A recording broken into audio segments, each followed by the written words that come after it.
Hi, I am Imo, and today I'm going to talk a little bit about Novantum.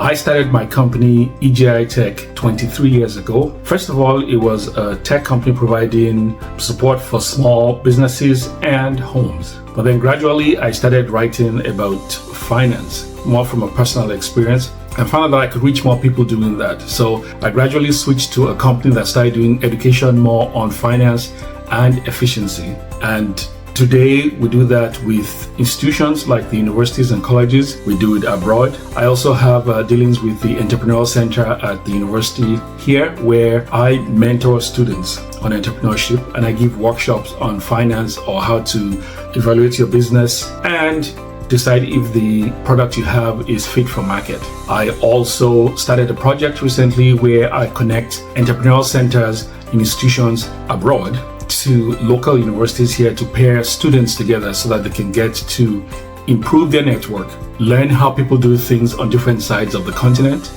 and altogether just grow from the experience. The critical skills that I see today for somebody who's starting a small business, especially one that's service-based, are support. And that's the ability to accept support from your team members and also mentorship.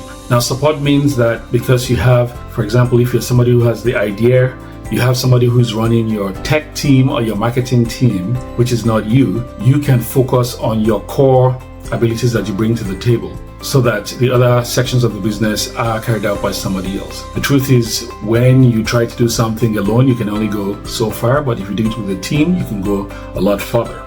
Because when I first started my company, I did most of the things myself and realized if I continue doing that, I'll be on the path to burnout. When I contrast that with today, if I want to run a project, usually I have project members or team members all across the expanse of the business or the project who are doing their portion, so I can focus on the core skills and abilities that I bring to the project while everybody else does the other things. When I wrote my first book, by the way, I've written 7 books to date, I wanted to create the cover of the book myself because I do understand a little bit of graphic design and how to use Canva and all of that. But then I outsourced that and got somebody who does what they did, and they were able to get me something that was way better than what I would have ever done in a relatively short amount of time and for a small amount of money. And if I valued the time it would have taken me to try to create something that good, I would have spent a whole lot of money on that. Another thing about delegation and teams was I needed to build a database for my website. And I had gone out and bought PHP for Dummies because I thought I would just read that and then do it on my own. Now, I happen to have a 20-year-old colleague, a friend, who had been programming since he knew how to walk. He was able to create this database for me in about an hour or so. This would have taken me weeks to do if I tried to do it myself, and it probably wouldn't have worked as well. The book I bought, PHP for Dummies, I kept that copy, and I also kept the receipt in the book on my shelf to remind me that when I'm trying to do things, I have to figure out what are the things I need to delegate, or what are the things I need to outsource so that I can get to spend my time doing the things that are the best use of my time. So again, back to critical things needed to run a small business. Support, whether it's from mentors, from team members, or in the case of Novantum, you have the whole institution behind you who from day one gets you laser focused on running the business that you have. And they also have a team in place to help you work on the other parts, so you just focus on the core area that you bring to the business. I believe mentorship and mentors play a big role in the way Novantum is going to run the educational system, because you need people who have walked in the shoes of the students, so that when the students are asking questions, they're asking questions of someone who's done what they're trying to do. So this is somebody who understands the market, somebody who understands business, understands marketing, or might understand how and what team members should come in to help the business grow. This might be someone who would have best practice they could share from their experiences, so that you don't have the students trying to reinvent the wheel for something that has already been solved. And so mentors play a big role in that they will be the guiding light or the beacon and the sounding board that students can bounce ideas off and talk to, because sometimes many times running a business could be lonely at the top, because it's just you and you're trying to make your decisions, and you live and you die by the decisions you make. So it's kind of nice to have somebody else who's been down the trenches tell you and give you advice on ways or suggested ways that you can improve what you're trying to do,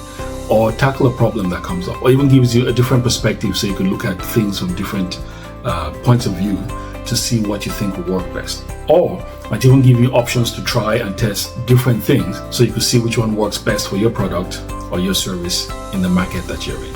In my experience, there are a number of reasons why small businesses fail, and a high proportion of businesses that get started fail. One is not understanding their capabilities. Another one is not understanding the market. And the third one will be not seeking people or mentors who have gone down the path they're trying to go down. So they're trying to do everything themselves. Maybe you could even throw in a fourth one, somebody who tries to do everything in the business as opposed to trying to delegate what needs to be delegated so they can focus on their strengths that they bring to the business. Having mentors who understand the market means that you would actually be doing marketing plans or product delivery that suits the market you're in. Because as we know, you could have a certain product, but if you take to different markets around the world, the style of marketing or the tone of marketing, the tone of your copy will be different. So a small business that doesn't understand the market they are in, doesn't understand the customer, has a high probability of failing, because they would probably be using a less effective marketing technique or less effective approach to market to get their products out to the customer. There is a big difference between just learning business from a textbook or the theoretical part of business to the actual hands-on where you're out in the field doing business. Now, is one more important than the other? They sometimes complement each other. Actually, many times they complement each other, because you can take theories and then go and try and practice them out in the real world. The big difference is if you're only doing theory, then you don't really know exactly what your market's all about. You don't get any feedback to respond to, because a lot of times you would have theory that you want to test, and then when you go to the real world, you test it, and then based on feedback, you make adjustments and then put it out again out there. So I think the biggest difference is that when you're dealing with real world examples, you get to deal with, well, what is real, the market as it is, you get instant feedback, and you know how to make modifications based on the market, not just on theory. Because like I said earlier on, the principles you use to market, or the way you go to market in one environment or one market, could be different from another market, because well, people have different motivation also to buy or to purchase or to use a service based on geographical region to a point. I think learning by building a business is more effective in the long run for those who want to build a business, that's the end goal, than the theoretical part where they're just learning things and not actually getting out to practice what they're building. You're building the business from day one as opposed to spending a lot of time on theory and taking away from time from actually building and testing so that you can find out what works and then run with what works. I think for most things, you have to test a bunch of things. Even if it's marketing, you have your A and B testing.